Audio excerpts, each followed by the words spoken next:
Welcome back to Finnegan's Farm, welcome back to our YouTube channel, and welcome back to our Workshop Wednesday. My name is Paul, and this is our team.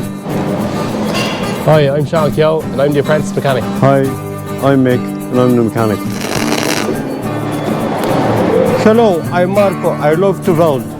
This is Bruce, this is Blake, them is two best students.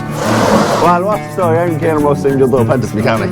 Hello, I'm Carl, and I'm the one that has to make these guys look good. Don't forget to like, subscribe to the videos, and comment what you want. Just put it in the comment section, we'll get back to you. So, in for repair today, we have a John Deere 7820, we have our Tailift Forklift, we have a John Deere 7810, we also have a lawnmower to go through, and we have our generator, which Mick set the tappet in it there last week.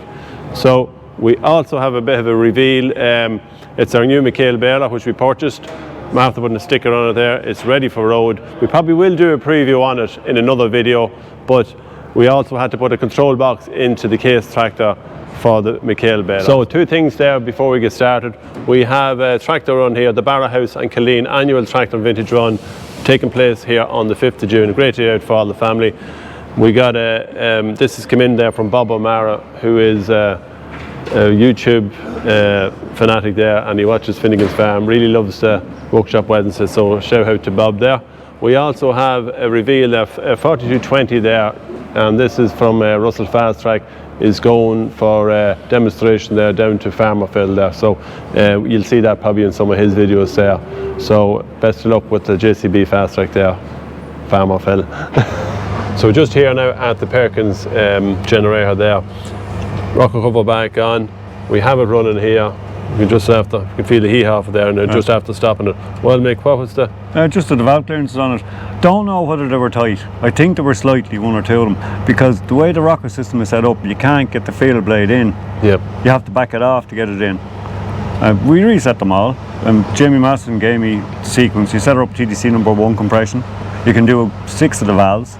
There's 12 altogether, and then you turn it 360 degrees clockwise rotation, and you can do the remaining 6. Yeah. Makes it a lot easier. Some of the comments there were saying about the breather pipe, but actually the breather pipe on this engine is outside the... Yeah, it's around the far side, it's outside. Outside, so that wasn't an issue of maybe bringing the oil back in. But we have it in here now, we're just going to monitor it here just to see exactly what's going on. We've completely done oil changes, that's clean, everything is clean, and the engine's clean down, and we just want to, we can see the videos there of Mick actually doing the setting the tappets there in on the top of the engine there. So the only thing here is it's not under anything like the load it's on. Yeah. Over in the other place. Yeah. So on the alternator. Yeah. So that's really it. I've set it up compression number 1, rocker number 6, and on the far side there's a timing hole pin, which is in there. There's a tiny little hole. You're supposed to have a little bolt that you screw in, and it locates in it. See there? Probably can't, can you? Yeah, no, you can see it from here, alright. The pin, the little hole. Yeah. And then up here,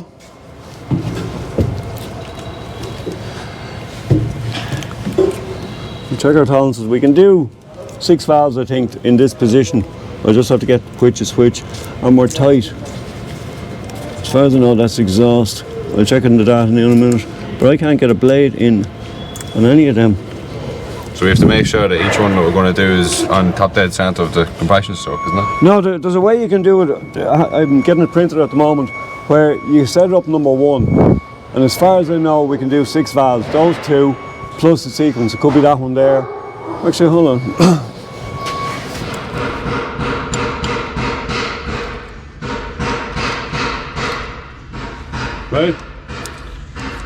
Right, I'm in now.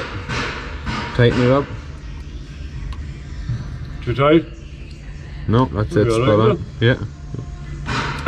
Right, so we have all our tappets fitted now. So Caleb Russell is changing a fuel filter here on the 7810. Why so, Caleb? I think there's a bit of a miscommunication yesterday morning, and it was the other day. It somehow managed to run out of diesel.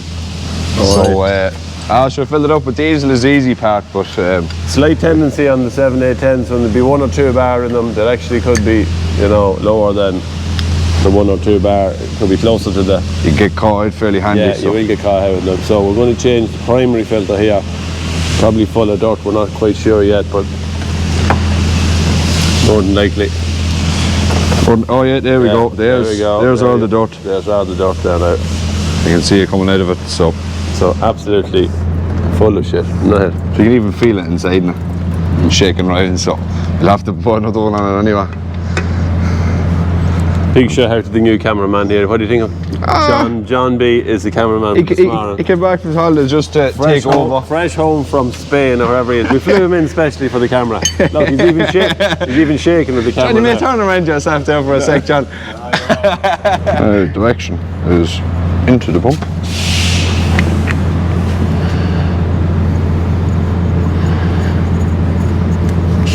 Any secret in putting them on?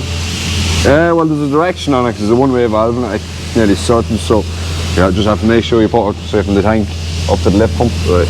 Put it backwards and you never get a blade. There we go.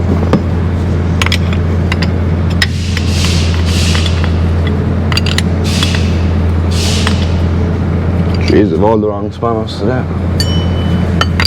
You kind of need narrow spanners there, don't you? Yeah, this is the famous workshop one, just because my spanners are a bit too chunky for it.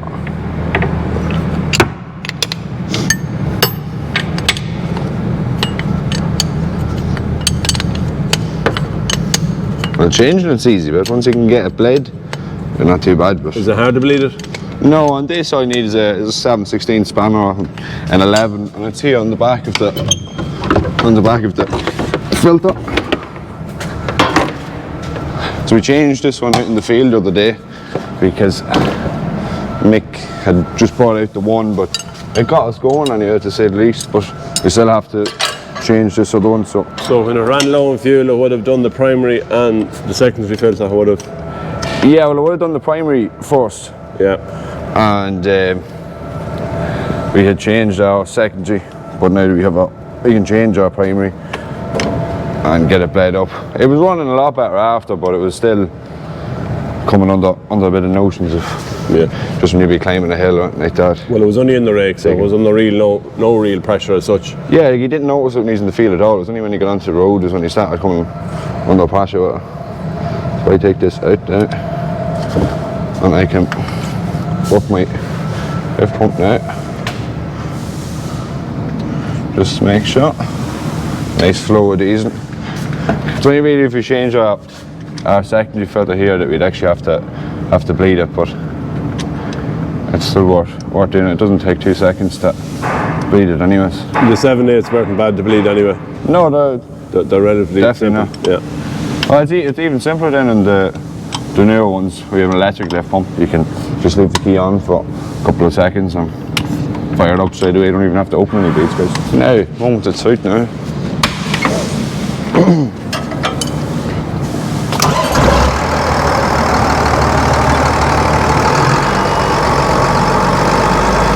So we have our Tailift Forklift in, which Mick done a few jobs. Explain, Mick, probably what was. From the previous videos you saw Calum pressure testing it, and it just blew the water out of it. Yeah. So head gasket was gone. Sent it to Mark Daly, got the head skimmed, got new head gasket, put it back on, torqued the head, ran it, and sweet now.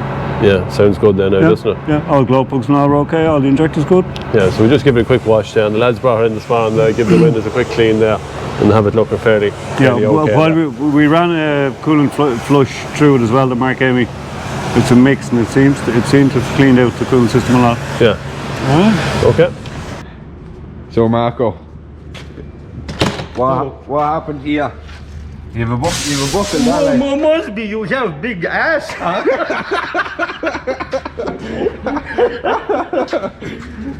So as you can see here with the John Deere, the X140, does all the lawns there around the yard.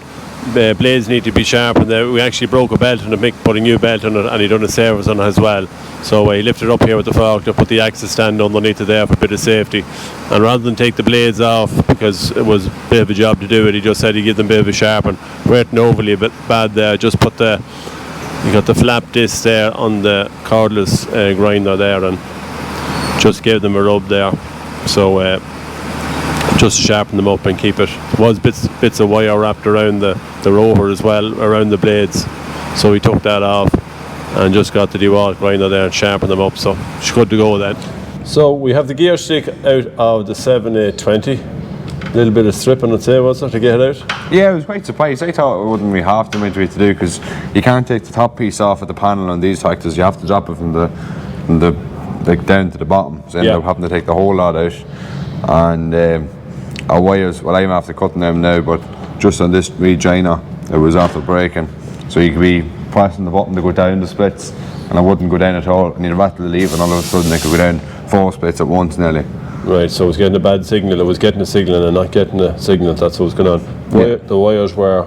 Those two of them broke while they were starting to break, because it was just here on this little piece that just holds it right at the end of it where they were constantly pivoting. Yeah, where it flexes, yeah. So we can solder them back together and put a bit of heat shrink across them and do a tidy job and put it back together and get it working. So we have the gear stick if you're ready to go again. Yeah. Not much addition without a gear stick anyway. No. Okay, so that's the 7820. Coming along well, are you? Aye, finishing it off now. We've it all soldered up and have it all tied together with heat shrink there, so it's... It looks more like a gear stick now, doesn't it? Yeah, you can tell a bit easier what it actually is now. Yeah, so it was the buttons here when you were up and down on It'd go up no problem, but when you're going down it wouldn't do it at all. And then you'd rattle the lever and it could go down 1 or 3 or 4 splits in one go. Yeah. Nearly sent me out to the windscreen when it was like that. Just really not ideal there when you're no. trying to come down the gears. No, what would it just be? So Alright. Put in the last few screws and get it in. Beautiful, beautiful. The lads are going to have to do the baling today, so we need to do a few jobs on it. The first thing is we need to put a fire extinguisher on it just in case of a fire. Hopefully there'll never be a fire, but just to have it on it. Now we did one on the last one. A few different places to put it on, Marco. Where do you think we should? Oh, best place I think is here on this bar. Here be set tight to the frame. That's where we had it the old. Yeah, so I was thinking maybe here on the front, no? Yeah, so it's quite a big one, but there's no point. Yeah, there seems to be plenty of support, so we're going to have it lying down on the frame here. We'll bolt the carrier to the frame, and that should be the.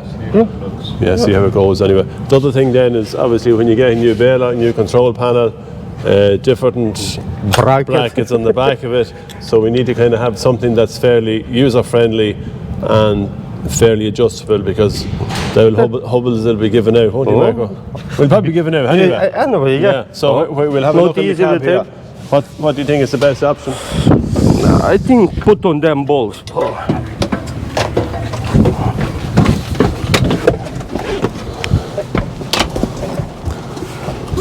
Yeah, so we have the ball mounted on this frame here, and these are very handy. These little clamps here, they double up then. I would probably screw on here, and then we will make a ball that's going to sit into the back on this frame of the frame here, and hopefully we'll put it together and we'll take a quick video. Just them heights, maybe, like hobble, short hands.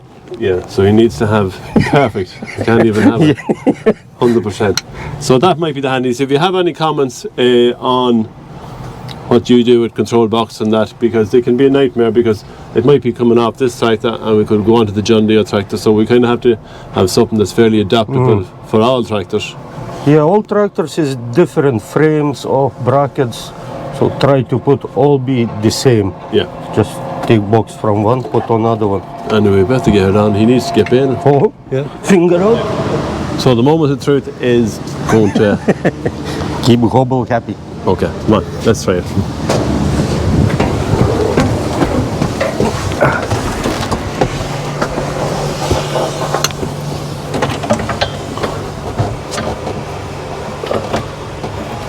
So as you can see, the ball is on, stud is in the back, a little bit of paint. Yeah, ball is from plow, yeah? Oh yeah, the ball is in the plow is right. Yeah, need to take this. So I can just plug in here, I presume. And that plugs into the baler, and that's it. So we can still move this way, and we can move up and down the ball. So it's It's really wherever the driver preference there, wherever he wants it, he can put it. So yeah, that'll look the job on the button right beside you. Good job, yeah.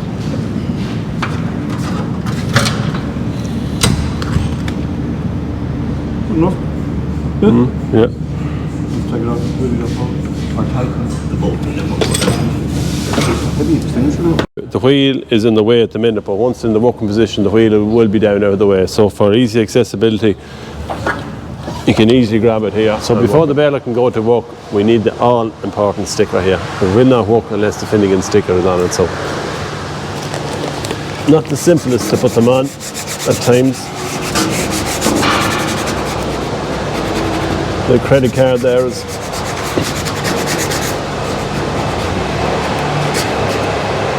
actually it's a Farm Flicks one here, so you can see it comes in handy.